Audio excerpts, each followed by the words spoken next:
Mark chapter 14 verses 10 to 11.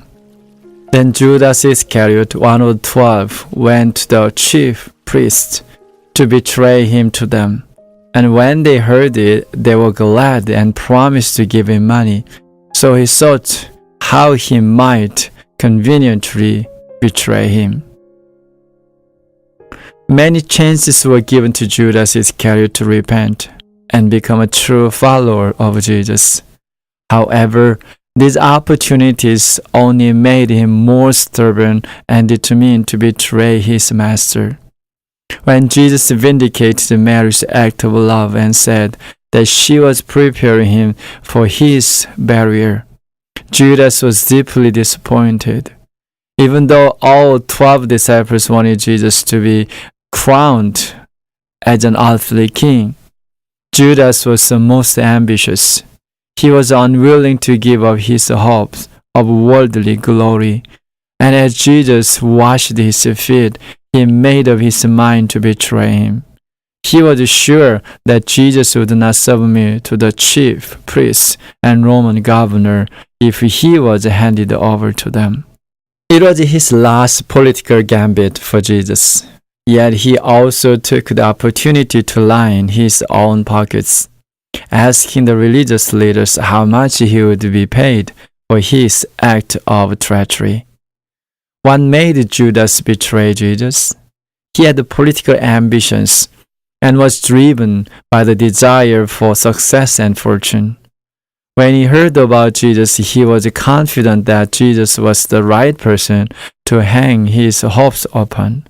No doubt his spirits reached an all-time high when Jesus rode into Jerusalem on the donkey. But as he observed Jesus and listened to what he was saying, it dawned on him that Jesus had no plans to overthrow the Roman dictators. Stingy as he was, Judas did not want to waste the time and energy he had already invested in Jesus, and determined to force his hand. If he delivered him to the chief priests, Judas was sure that Jesus would use his power to free himself and proclaim himself king. All the better if he could gain a few extra coins in the process. Once again, what was it made Judas betray Jesus? It was his money, his dreams, and his ambition. This is not only the story of Judas, but of many other followers who have betrayed Jesus for their own selfish gain. I have seen and heard about Christians who compromise their faith to realize their dreams. In the worst cases, they abandoned their faith and turned away from their Lord. What kind of relationship did Judas have with Jesus? Jesus loved him wholeheartedly and gave his life to save him.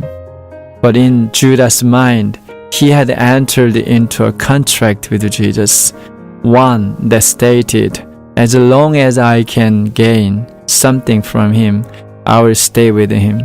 But I will cut him loose the moment he brings any loss to me. What kind of relationship do I have with Jesus? Am I ready to give up everything to have Jesus and to hold on to him eternally?